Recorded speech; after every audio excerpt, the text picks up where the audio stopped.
Meus queridos ouvintes da Rádio Alvorada, uma alegria imensa estar com vocês neste nosso início de caminhada sobre um tema especialíssimo, a teologia do corpo. Quero agradecer ao diretor desta rádio, o padre Jefferson Baceto. Quero agradecer a todos os radialistas, a todo o pessoal técnico, ao clube do ouvinte da nossa querida Catedral do Ar e a tantas pessoas que se unem à nossa Rádio Alvorada. Quero aproveitar também para parabenizar a belíssima reforma que foi feita na rádio neste estúdio no qual eu me encontro, um verdadeiro espaço de comunicação muito agradável. Já temos ouvido muitas vezes o termo teologia do corpo. Na verdade, não é um termo elaborado por João Paulo II. Em 1979, o Papa João Paulo II tomou uma decisão. Vamos iniciar um ciclo de catequeses sobre a corporeidade e especialmente sobre a aliança que Deus faz com o ser humano através do seu corpo. Um filósofo francês chamado Gabriel Marcel tinha colocado anos atrás uma expressão muito válida no pensamento por ele desenvolvido. Nós não temos um corpo, nós somos um corpo. João Paulo II, entre 1960 e 1966, 67, vinha fortalecendo o seu caminho de professor na Universidade de Cracóvia. Era professor de ética e moral e tinha uma aula que era muito participada pelos estudantes da universidade, que era a aula de moral sexual ou de ética da sexualidade.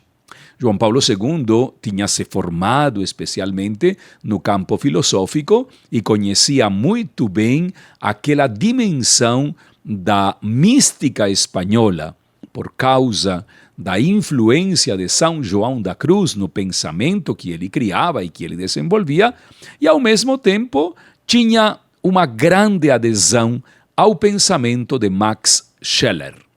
Scheler tinha contestado as teses de Weber.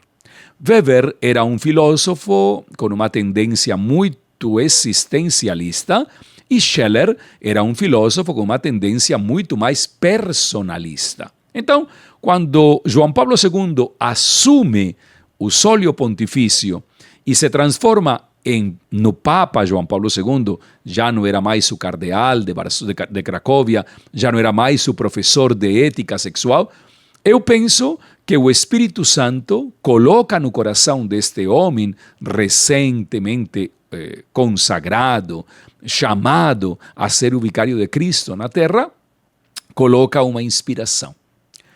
Já que a antropologia cristã está ficando cada vez mais distante, vou trazer nas minhas catequeses o contexto de uma antropologia, além de ser cristã, personalista. E aí está a genialidade de João Paulo II. Ele faz de tudo para fazer com que os textos do Gênesis se tornem textos personalistas.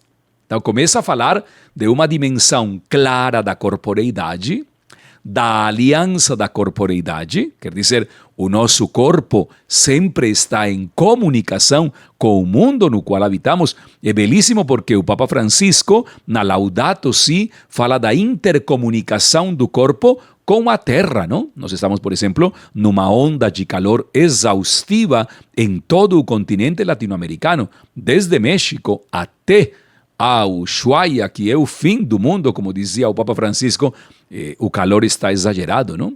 E nós sentimos isso na nossa corporeidade. João Paulo II vai utilizando essa grande visão personalista do Gênesis e vai colocando o ser humano dentro de uma realidade muito especial. A comunicação, a aliança que Deus realiza com o ser humano e o corpo. Por que isto? Seria o segundo elemento. Porque João Paulo II vai tentar dar-nos uma luz sobre uma problemática, se é problemática, pode ter solução, talvez, não sei, não? Mas sobre uma problemática que até os nossos dias, na evangelização, não está nada clara, ou pelo menos nada bem vivificada. A castidade, né? Muitas pessoas têm um conflito seríssimo com o conceito de castidade. Muitas pessoas pensam que castidade é sinônimo de abstinência sexual. Outros pensam que castidade é castração do sexo. Outros dizem, não, castidade é só para os consagrados. E assim sucessivamente. Então, o Papa vê que há um problema não somente na juventude. Quando se fala em castidade, não se fala só sobre os adolescentes ou sobre as pessoas jovens não casadas. Se fala sobre toda a vocação ao amor. Então, João Paulo II nos dá verdadeiramente um item especial, porque ele vai tratar sobre a antropologia do amor na relação com a castidade.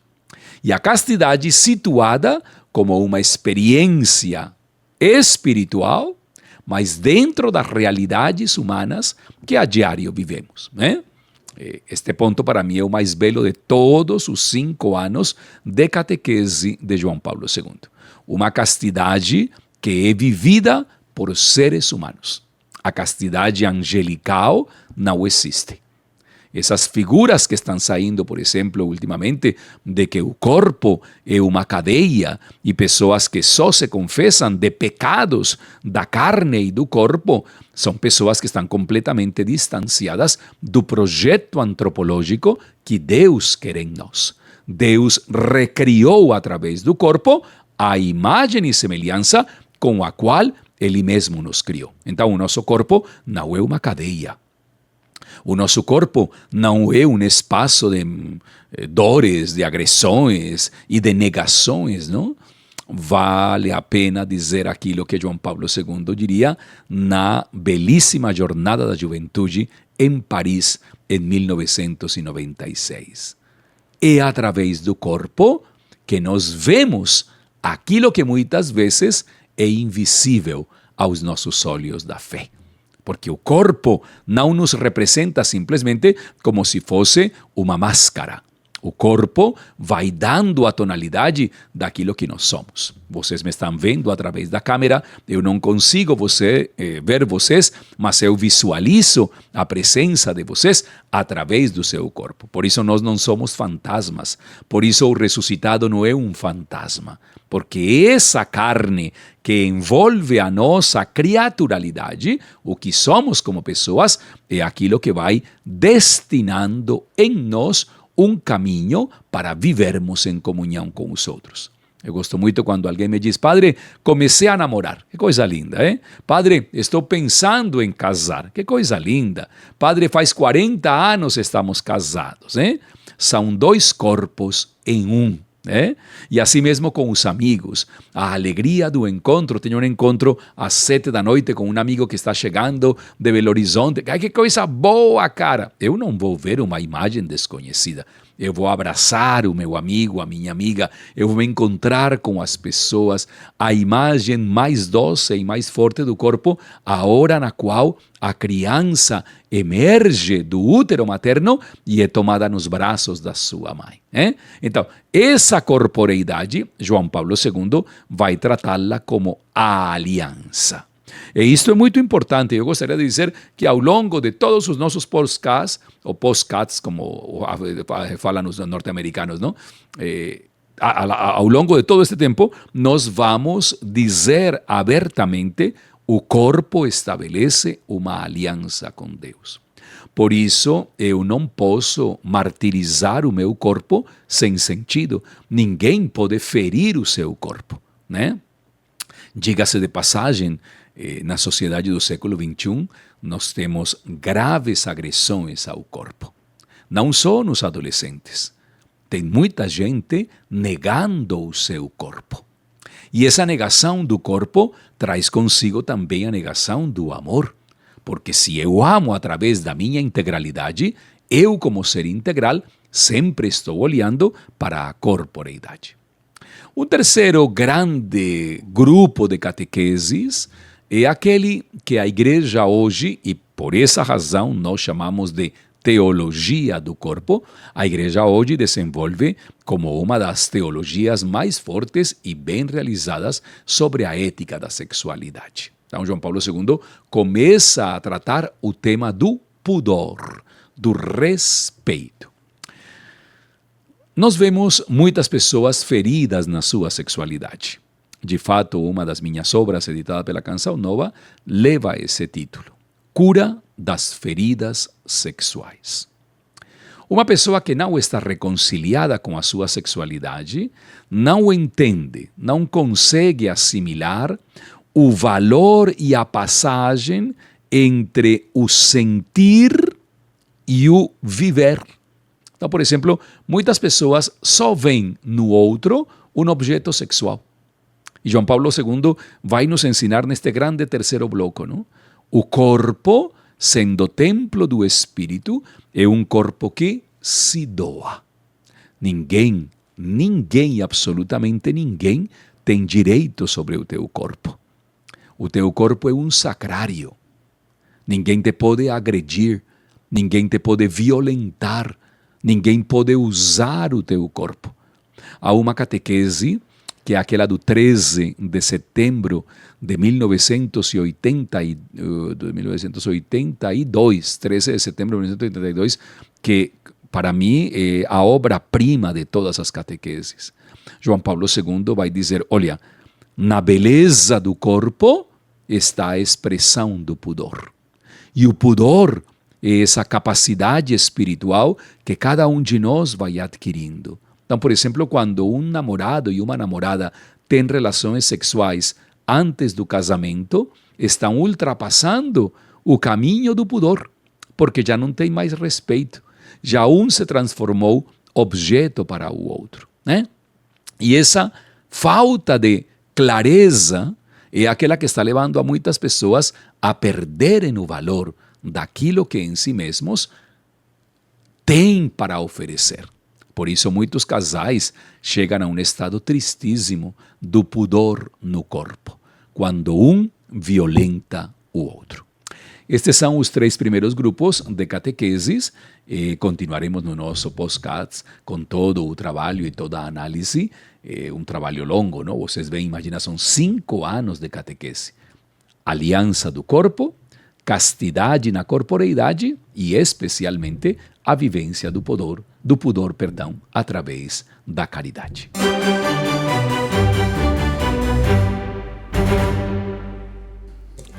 Meus queridos amigos e amigas, continuamos então com o nosso momento de reflexão tão especial sobre a teologia do corpo. Lembrem-se que no primeiro programa, ou na primeira parte do nosso programa, estamos fazendo uma análise geral de todo o conteúdo de 129 catequeses, 5 anos, desde o 79 até o 84. Na primeira parte do programa, mostrei os primeiros 3 objetivos. Agora, nesta segunda parte, vou me deter única e exclusivamente sobre o 4º objetivo das catequeses. Um estudo aprofundadíssimo sobre a vocação matrimonial, né? Para entendermos o caminho da via e da vida conjugal, nós temos que entender que a Igreja faz uma proposta vocacional a todos nós, a sermos santos.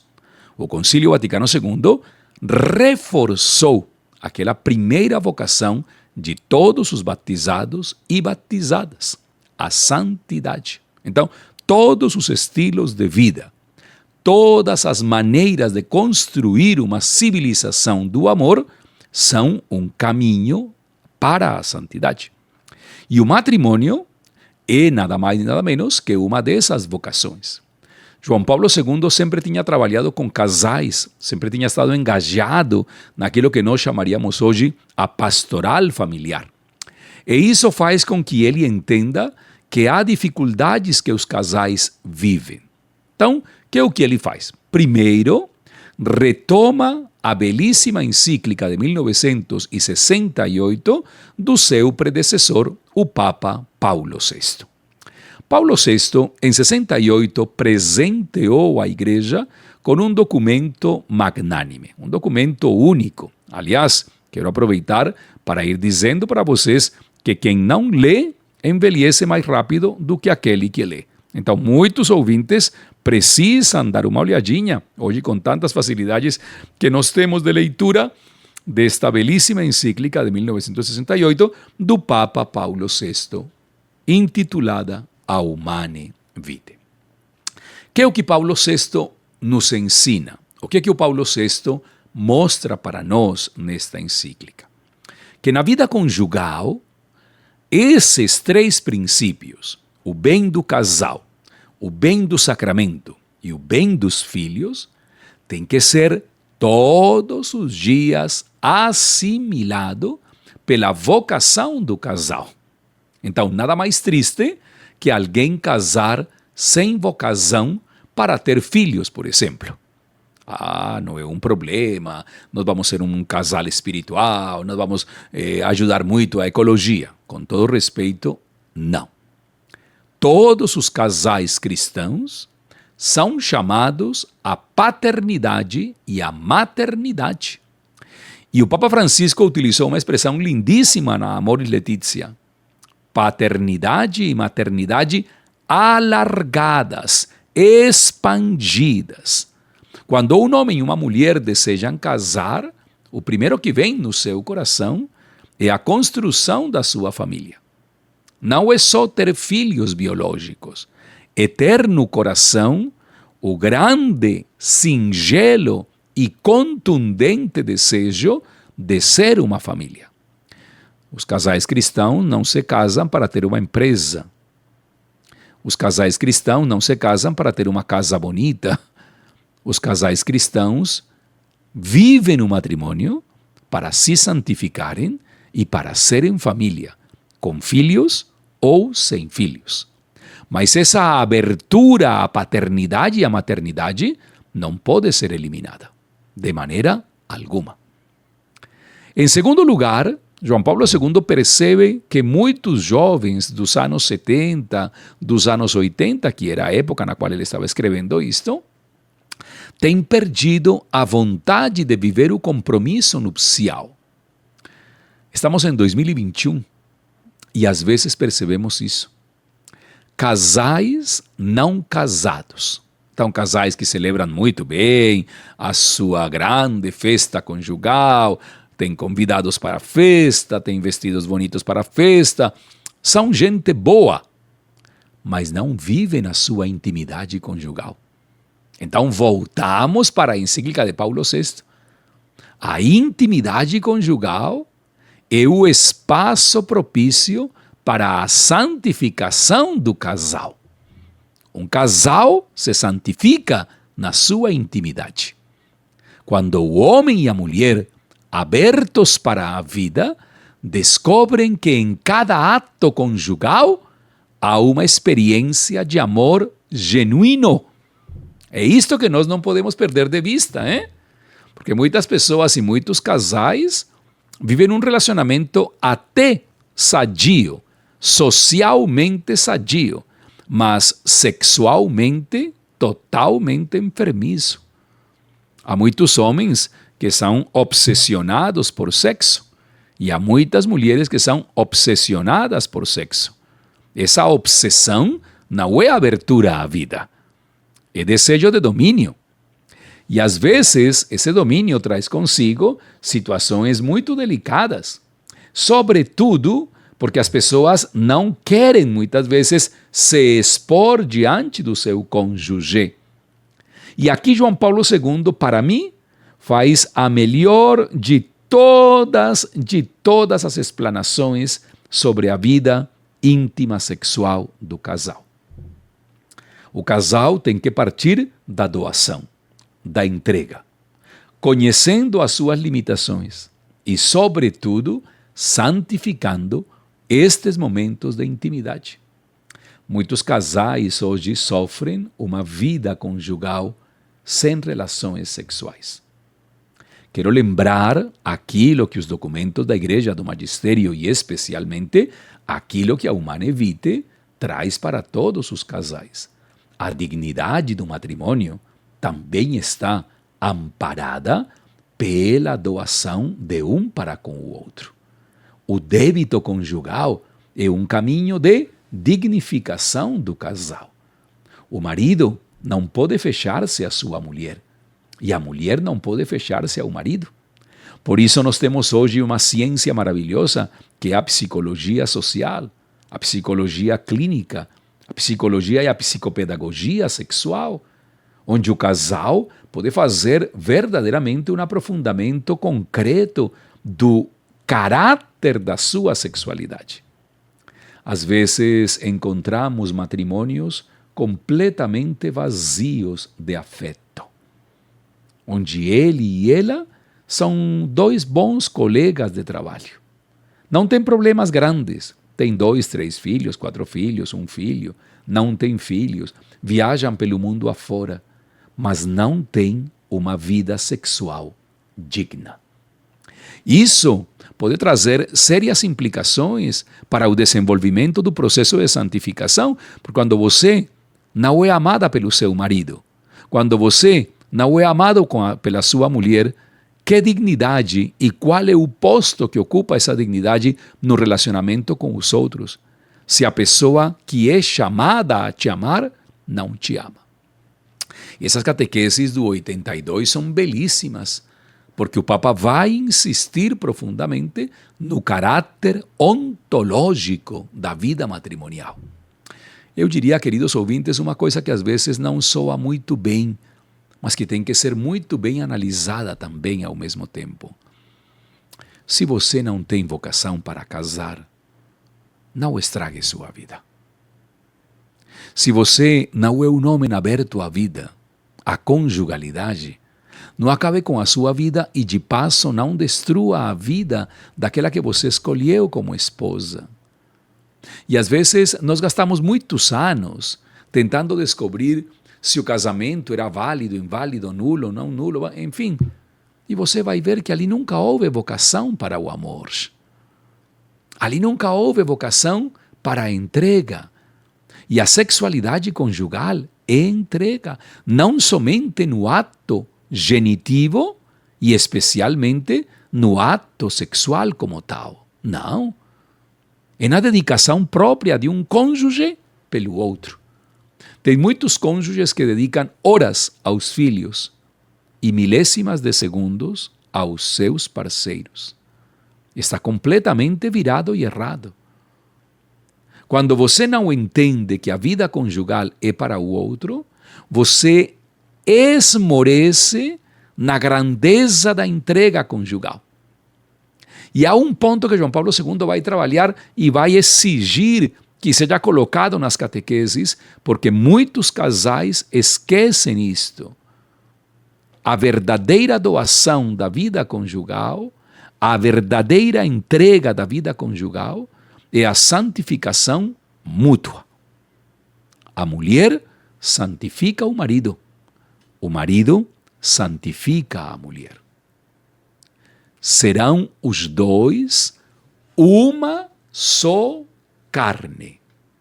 Os dois serão uma só carne. Como é isto? Desde o projeto inicial, assim o quis o Criador. Deixará o homem seu pai e sua mãe e se unirá à sua mulher. Deixará a mulher seu pai e sua mãe e se unirá ao seu marido. E os dois já não são dois, são uma só carne. Não perdem a identidade, não perdem a individualidade, mas serão uma só carne. Esta referência e esta reflexão que o Papa faz é verdadeiramente apropriada para que cada um e cada uma dos que trabalham com a pastoral familiar revejam os conteúdos dos seus cursos de noivos e noivas. Porque às vezes se coloca só um filme, não? Um filmezinho bonito de amor. Não. É a comunhão intrínseca. Deixo de ser Rafael e não me converto na minha mulher, mas ela se torna eu totalmente. E este é o passo definitivo que nós devemos dar numa pastoral familiar cada vez mais sólida através da teologia do corpo. Logo, logo nos veremos no nosso terceiro bloco.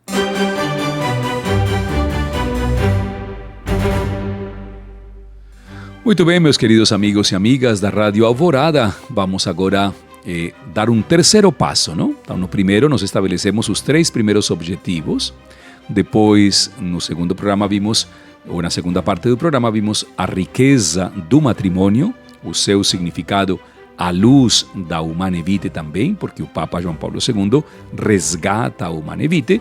E agora nós vamos falar um pouco sobre a virgindade, um grande grupo de catequeses, que seria concretamente o 5º tema central da experiência que a teologia do corpo nos dá. Tá?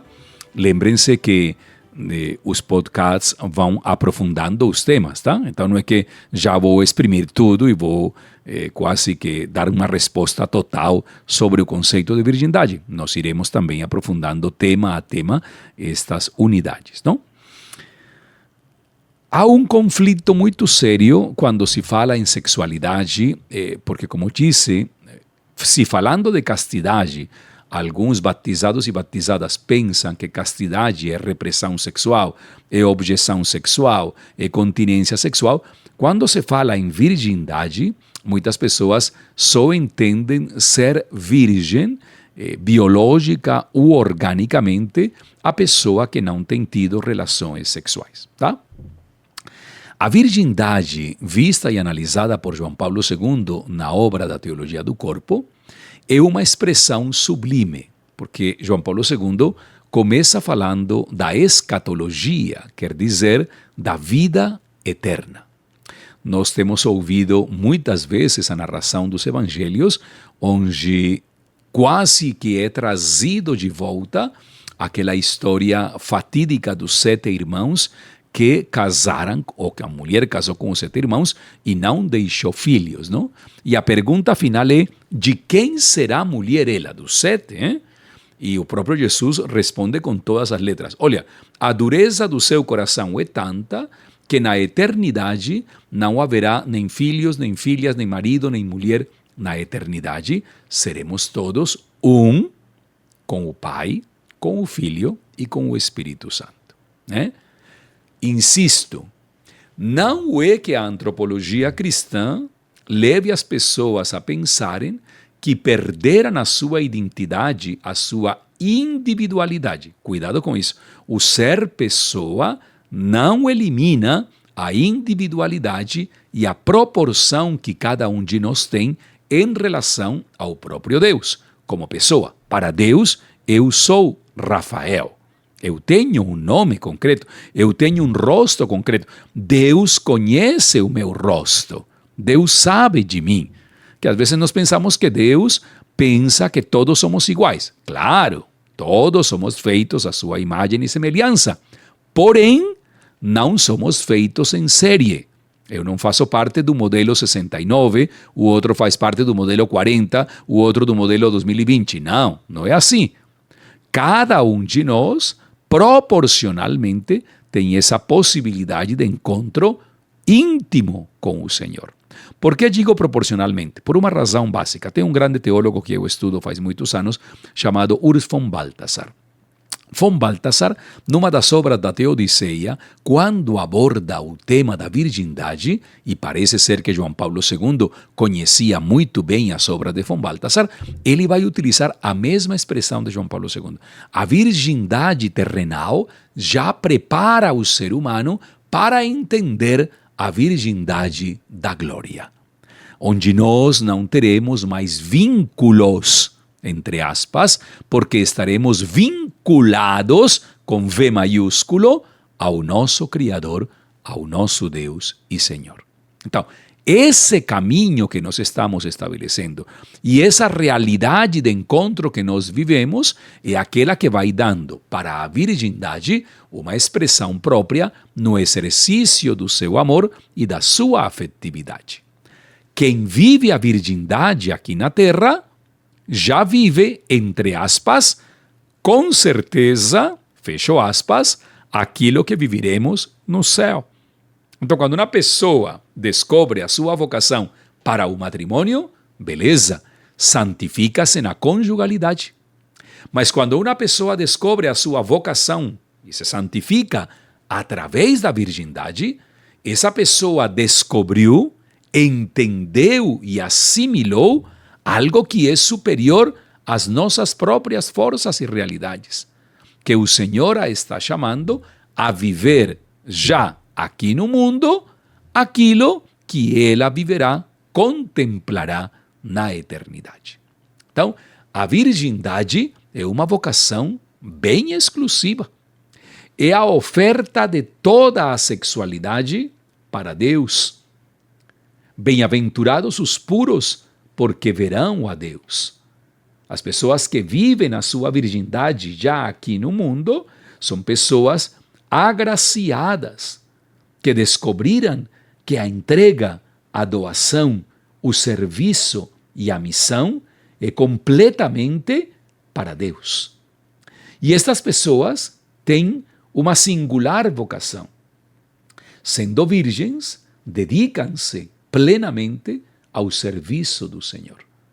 É impressionante como muitos homens e muitas mulheres que entregaram sua virgindade a Deus não são consagrados, não são religiosos, não são padres, não são bispos, são pessoas que estão aí no mundo. Eu conheço umas 4 ou 5 pessoas que vivem a sua virgindade consagrada na sua profissão, ali onde eles estão, e entenderam que essa sua virgindade, como doação total a Deus, é um sinal visível desse amor.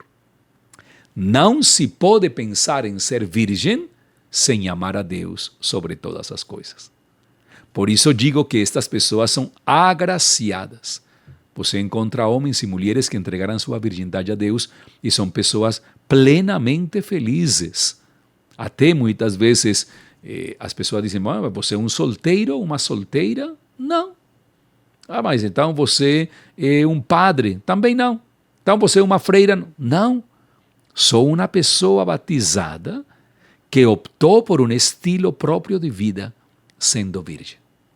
E João Paulo II coloca 3, podemos dizer, como 3 pontas, não? Belíssimas da virgindade. A fecundidade das virgens. Quando você lê, por exemplo, a história daquelas primeiras mártires cristãs, não?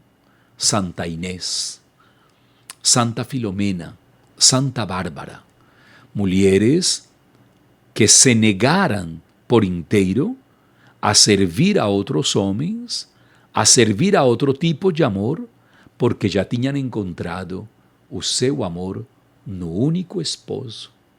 Então a virgindade é uma aliança profunda com Cristo Jesus, que é o esposo. O esposo chegou, vinde ao encontro dele. Olha que expressão tão linda, não? E estas pessoas responderam, aqui estou, e aqui estou para ti. Te amo inteiramente a ti. O segundo item que João Paulo II vai trabalhar é o nupcial, não? Assim como a mulher ama o marido, a virgem, a pessoa virgem, ama profundamente ao seu Senhor. Encontra o seu prazer em adorá-lo. A virgindade é uma constatação belíssima de uma vida de oração frequente, constante. Não são monges nem monjas, contemplativos ou contemplativas, mas através da virgindade vivem essa doação profunda para contemplar o Senhor dia e noite. Há um grande movimento hoje, não? De pessoas que consagram a sua virgindade ao Senhor. Se consagram por inteiro. E é impressionante perceber como, depois de muitos anos de vida, entenderam que desde a mais tenra adolescência, a mais tenra infância, estavam sendo chamadas para viver nessa virgindade. E se entregam, né? Por exemplo, em 2003, quando fazia o meu doutorado em Roma, conheci uma pessoa do Vietnã, virgem. Tinha entendido que era chamada a entregar a sua virgindade para o Senhor Jesus. E iniciou o seu processo de catequese, de catecumenato, e um dia, abertamente, pediu para o bispo para poder consagrar-se como virgem a esta grande missão. Hoje deve estar no Vietnã, servindo como missionário ou missionária, e você diz, meu Deus, quanta entrega, quanta fecundidade. Sempre que pensemos na virgindade, temos que ligar essa expressão fecundidade. Todo o sangue dos mártires, todo o sangue das virgens que foram martirizadas, fecundou a terra da nossa igreja. O reino de Deus se viu fecundado por esta realidade. Eu faria até um chamado profundo para os adolescentes, para os jovens, para as pessoas que me estão ouvindo, não? A virgindade como uma vocação sublime da nossa sexualidade. É através da virgindade que nós encontramos essa semente do anúncio do reino através dos nossos afetos. As pessoas virgens, como disse no início desta parte, já preanunciam o que será a eternidade.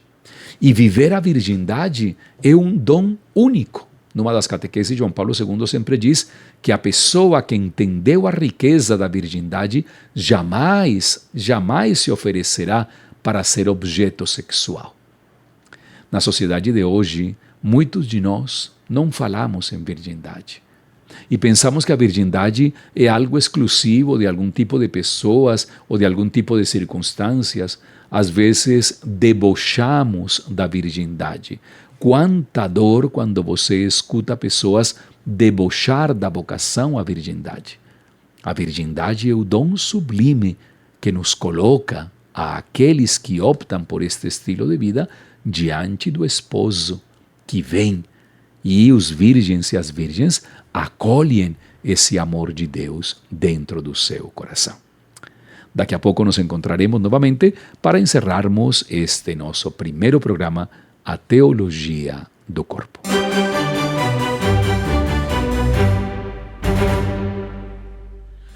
Muito bem, meus queridos ouvintes da Rádio Alvorada, chegamos assim ao nosso quarto e último bloco do nosso podcast sobre a teologia do corpo. Então, poderíamos dizer que são estes 4 grandes pilares, agora vou dizer o quarto, não? O primeiro, que é o mais belo de todos, eu diria, é a base da nossa realidade, a sexualidade humana. O segundo, a castidade. O terceiro, a virgindade.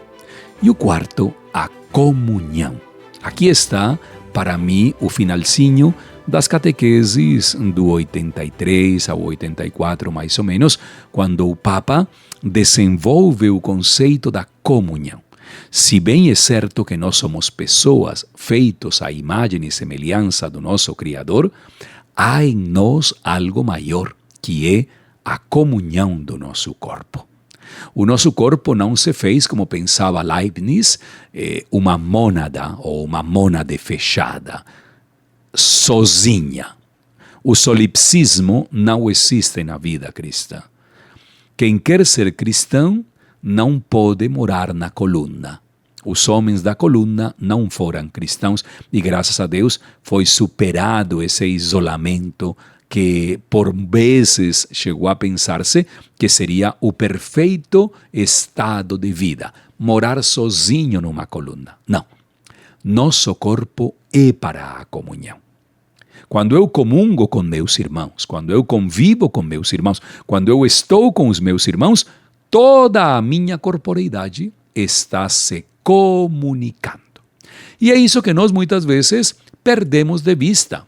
Como muitos de nós temos graves problemas com a nossa corporeidade, nós pensamos que a única solução que temos para viver uma sexualidade relativamente sadia é nos isolando, partindo.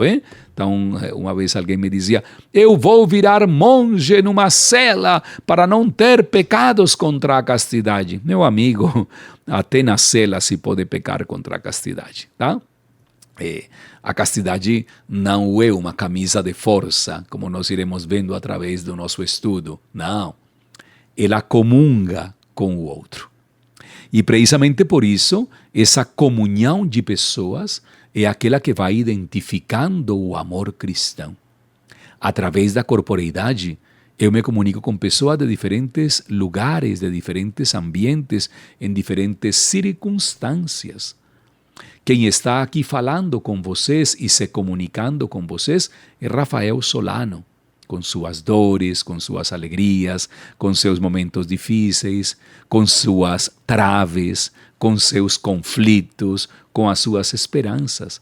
Eu não sou uma imagem, eu sou um homem.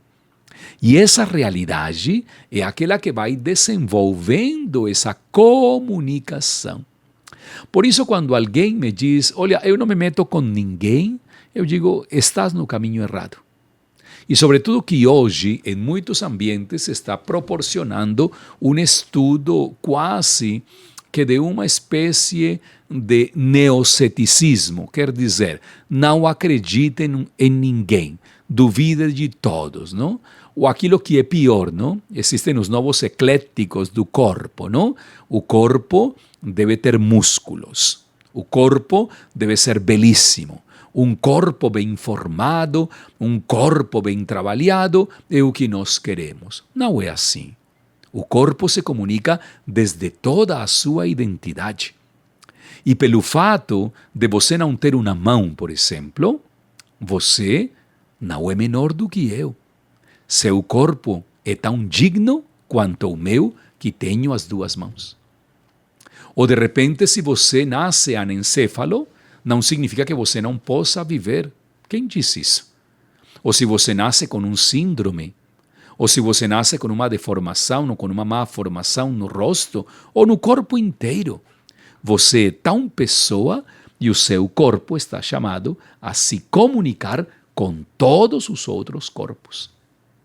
É uma coisa muito delicada que eu estou vendo. O pior dos bullings na sociedade do século XXI nasce no corpo. Muitas pessoas são rejeitadas por causa do seu corpo.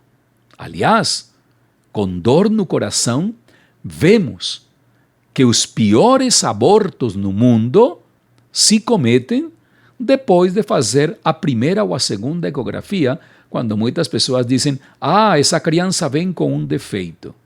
Você já percebeu os defeitos do seu corpo? Sabia que eu tenho uma perna maior do que a outra? Sabia que eu caminho mais para o lado direito que para o lado esquerdo? E aqui estou.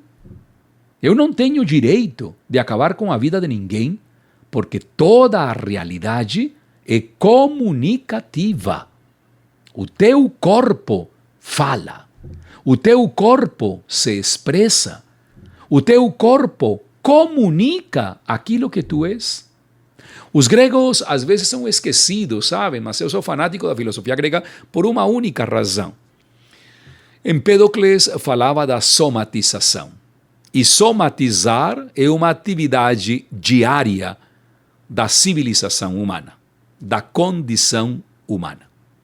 Você com fome e com sono não rende um minuto. Você esgotado, cansado, não faz nada. Você feliz tem outro tipo de corpo. Você nutrido tem outro tipo de corpo. Então, essa comunicação da corporeidade é aquela que vai dando os nuances, as cores, as tonalidades da convivência com a corporeidade. Gostaria, por exemplo, de falar para os pais que me estão ouvindo. Não permitam que o corpo dos seus filhos adolescentes seja exposto. Muito pelo contrário. Preserve a dignidade através dos limites. Um pai e uma mãe assertivos no afetivo da corporeidade do filho não terão que pagar as contas a vida toda de um homem ou de uma mulher que sofrerão com um corpo maltratado. Na vida conjugal, muito mais do que a beleza física do seu marido ou da sua mulher, a grandeza da corporeidade de cada um deles. E se algum dia, por algum motivo, você tivesse que receber no seu lar uma pessoa com grandes problemas corporais, lembre-se que a antropologia é integral e que nós não temos um corpo. Nós somos um corpo e através dele manifestamos a comunicação com o mundo. Por isso, nada de medo do teu rosto. Nada de medo de ser gordo ou magro, loiro ou moreno, azul ou vermelho. Isso não tem que nos produzir medos.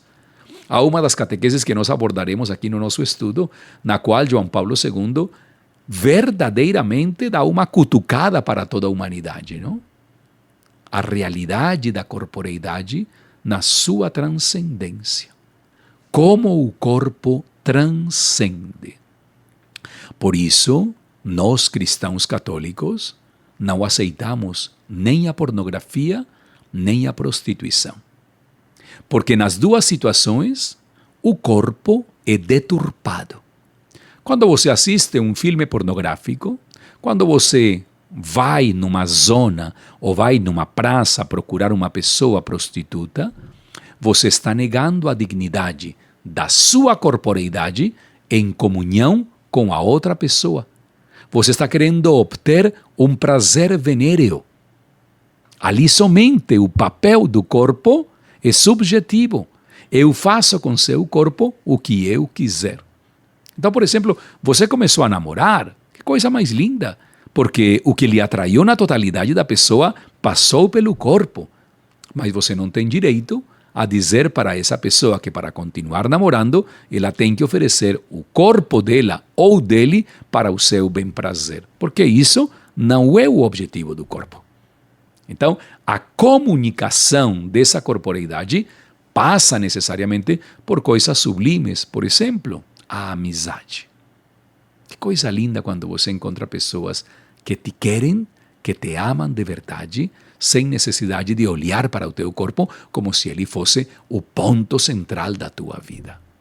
A comunhão da corporeidade vai nos dando a possibilidade de entender que somos chamados a viver esta unidade total, intrínseca. Corporeidade, ontologia do corpo, realização do corpo e, especialmente, o corpo indivíduo. Eu espero que aos poucos nos demos passos belíssimos. Estou tentando ao máximo destrinchar. Não é fácil porque o pensamento é de um polonês que escreve em polonês, que pensa com mentalidade polonesa e que faz uma tradução para muitas línguas e para muitas mentalidades. O verdadeiramente importante é que o Papa vai resgatar, já desde as suas horas de professor de teologia moral e sexual, o valor indiscutível da corporeidade e da sexualidade. Teologia do corpo. Vamos encerrar agradecendo a Deus o corpo que cada um de nós é. Vamos louvar ao Senhor pela corporeidade que Ele nos deu. Vamos dizer desde o fundo do nosso coração: louvado sejas, meu Senhor, pelo meu irmão corpo, a quem eu não posso destratar, a quem eu não posso subjetivar, a quem eu não posso nem vender, nem comprar. Dai-nos, Senhor, a graça de entender que a ética da corporeidade coloca o meu corpo e o corpo dos meus irmãos num lugar privilegiado, o lugar do respeito, o lugar do diálogo e, especialmente, o lugar da santificação. São João Paulo II, rogai por nós. Até uma próxima oportunidade. Muito obrigado pela sua atenção.